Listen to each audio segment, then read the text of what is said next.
राष्ट्राय स्वाहा. नमस्कार, मी शरद बोंक्षे. राष्ट्राय स्वाहामध्ये आपल्या सर्वांचं स्वागत. असत्यमेव जयते या मालिकेतील पुढचा भाग. मुस्लिम विद्वानांची नकार विकृती. भारताचे पहिले शिक्षण मंत्री अबुल कलाम आझाद यांच्याबद्दल जे लिहिलंय आणि जे तुम्ही ऐकलत तर तुमचे डोळे उघडतील. आणि हे अबुल कलाम आझाद भारताच्या स्वतंत्र भारतावरती सलग 10 वर्ष जवाहरलाल नेहरूंच्या कृपेनं केंद्रीय शिक्षण मंत्री होते. म्हणजे शिक्षणाचं जे काय वाटोळं झालं असेल, काय होऊ शकलं असेल, ते तुम्ही विचार करू शकता. स्वातंत्र्यपूर्व काळामध्ये मुस्लिम विद्वानांचे 2 प्रमुख गट होते. पहिला देवबंद मदरशाशी संलग्न असलेला देवबंद गट आणि दुसरा अलीगढ मुस्लिम विद्यापीठाशी संलग्न असलेला अलीगढ गट. देवबंद गट हा परंपरावादी विचारांचं प्रतिनिधित्व करत असल्यामुळं त्यांना राष्ट्रवाद, लोकशाही या आधुनिक संकल्पना मान्यच नव्हत्या. त्यांचं म्हणणं सोपं होतं, स्पष्ट होतं. भारत हा एकेकाळी मुस्लिमांचं पूर्ण वर्चस्व असलेला प्रदेश होता, म्हणजे दारुल इस्लाम. आणि ती परिस्थिती पुन्हा निर्माण करण्यासाठी भारतावर पुन्हा मुस्लिम वर्चस्व प्रस्थापित झालं पाहिजे.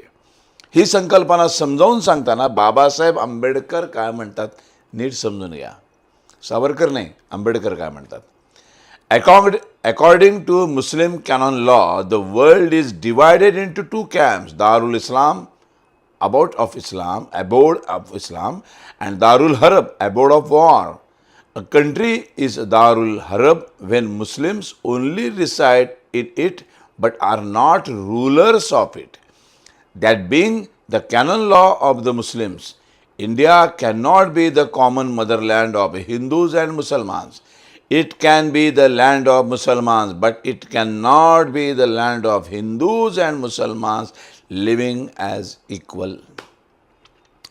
आश्चर्याची गोष्ट म्हणजे आधुनिक विचारांचे राष्ट्रवादी मुसलमान मानले गेलेले मौलाना अबुल कलाम आझाद या गटाचे एक प्रमुख प्रवक्ते होते. त्यांनी गांधीजींच्या बरोबर पाकिस्तानच्या निर्मितीला विरोध केला. तो त्यांचा धर्माधारित राज्याला विरोध होता म्हणून नव्हे, तर त्यांना यथावकाश संपूर्ण भारताला इस्लामिक राष्ट्र बनवायचे होते. आता आंबेडकरांचे वाक्य आठवा. According to Muslim canon law, the world is divided into 2 camps, Darul Islam, abode of Islam. लक्षात आलं तुमच्या? म्हणजे अबुल कलाम आझादांनी फाळणीनंतर तिकडे जायचं नाही वगैरे हे जे काय आहे सगळं झूट आहे. उरलेला भारत इस्लामिक बनवायचा म्हणून ते इथे राहिले, म्हणून सगळे मुसलमान इथे राहिले. सगळे कोळिष्टक निघून जातात ते पुस्तक वाचताना.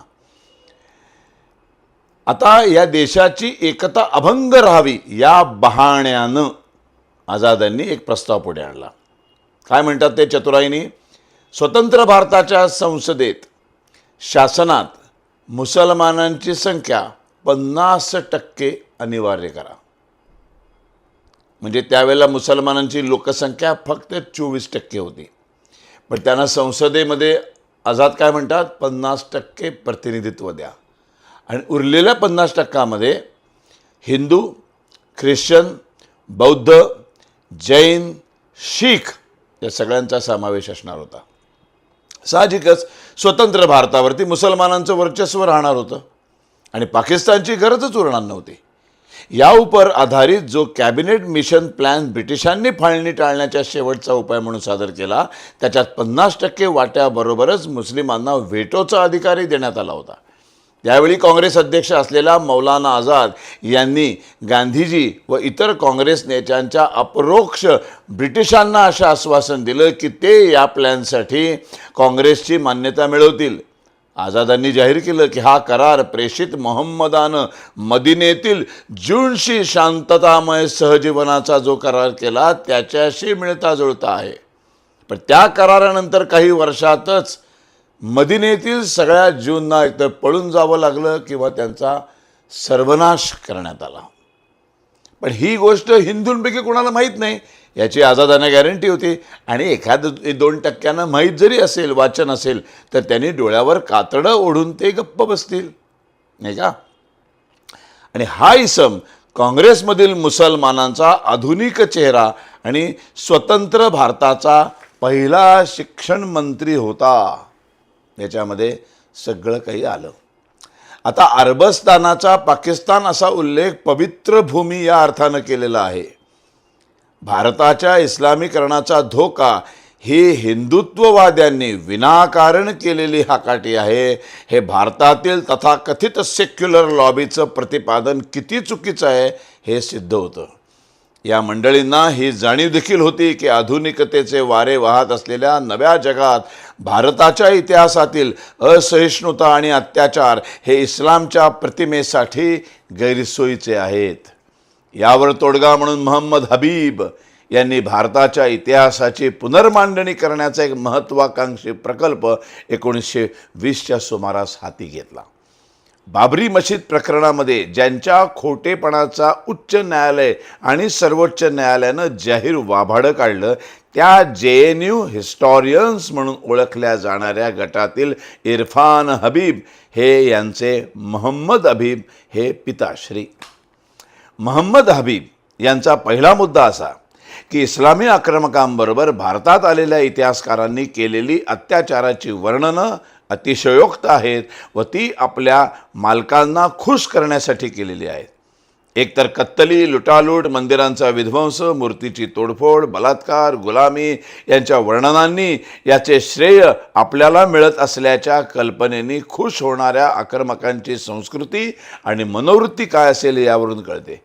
शिवाय या अत्याचारांची व्याप्ती इतकी प्रचंड आहे की त्यातली 50% अतिशयोक्त आहे असं गृहीत धरलं तरीसुद्धा ते जगाच्या इतिहासामध्ये अजोडच ठरतात. तैमूर, बाबर यासारख्या आक्रमकांनी स्वतः आपली आत्मचरित्र आणि आठवणी लिहून ठेवलेल्या आहेत आणि त्यांनीही तितक्याच उत्साहानं आणि अभिमानानं अत्याचारांची वर्णनं लिहिलेली आहेत. त्यांनी इतर कुणाला खुश करण्यासाठी ही अतिशयोक्ती केलेली आहे हे संभवतच नाही. आज आपल्याकडचे बॉलिवूडचे स्टार्स आपल्या मुलांची नावं ठेवतात तैमूर, बाबर. गंमत आहे की नाही? मोहम्मद हबीब यांचा दुसरा मुद्दा असा की भारतावर स्वारी करणारे तुर्की वंशाचे लोक हे रानटी टोळीवाले होते.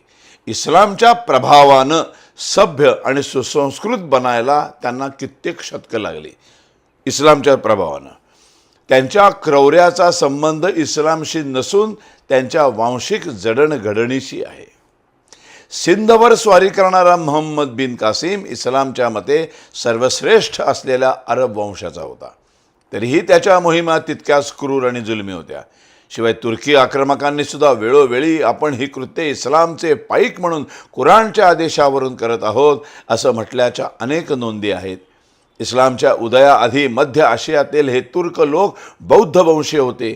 त्या काळात त्यांनी इतरांवर आक्रमण करून असे जुलूम, अत्याचार, रक्तपात केल्याच्या नोंदी नाहीत. आक्रमकांच्या क्रूर आणि रानटी वर्तणुकीचा दोष वैयक्तिकरित्या त्यांच्यावर किंवा त्यांच्या वांशिक पूर्वपीठिकेवर ढकलून इस्लामला त्याची झळ लागू न देण्याची हबीब यांची चालाखी व्यर्थ आहे. हबीब यांचा तिसरा मुद्दा की आक्रमकांनी केलेले अत्याचार हे त्या वेळच्या वेगवेगळ्या कारणांमुळं मुख्यतः आर्थिक हव्यासातून केले गेलेले आहेत. त्याचा इस्लामशी संबंध नाही. अरे वा, हे इतकं उघडपणे चुकीचं आहे की त्याबद्दल काही बोलायची गरजच नाही. तरी काही उदाहरणं बघूया. सोमनाथमध्ये आपण मंदिर वाचवू शकत नाही हे कळल्यानंतर स्थानिकांनी महमूद गझनवीला सोमनाथाची पिंड सुरक्षित ठेवण्याच्या बदल्यात मोठी रक्कम देऊ केली होती. पण ती नाकारून महमूद गझनवीने काय केलं? अंतिम निवाड्याच्या दिवशी मी ईश्वरासमोर मूर्ती विकणारा म्हणून नाही तर मूर्ती तोडणारा म्हणून जाऊ इच्छितो असे उद्गार काढले. मंडळी, भारताचा इतिहास वाचला पाहिजे. हिंदू मुस्लिम भाई भाई हे केवळ केवळ केवळ आणि केवळ अशक्यप्राय अशी ही गोष्ट आहे. ह्याच्यावर कधी विश्वास ठेवू नका, कधीच विश्वास ठेवू नका. भारताच्या इतिहासामध्ये एकही उदाहरण नाही ज्या मुस्लिमांनी हिंदूंशी ते सौहार्दानं वागले, एकही नाही. तरीही आमच्याकडं हिंदू मुस्लिम भाई भाईची झापडं अजूनही हिंदूंवरती आहेत. सावरकरांचं वाक्य आठवतं, मला मुसलमानांची भीती वाटत नाही, मला ख्रिश्चनांची भीती वाटत नाही, मला हिंदूंची भीती वाटते. कारण हिंदूंनीच हिंदुत्वाकडं पाठ फिरवली आहे. दुर्दैव आहे. पुढच्या भागात असत्यमेव जयते. धन्यवाद. राष्ट्राय स्वाहा.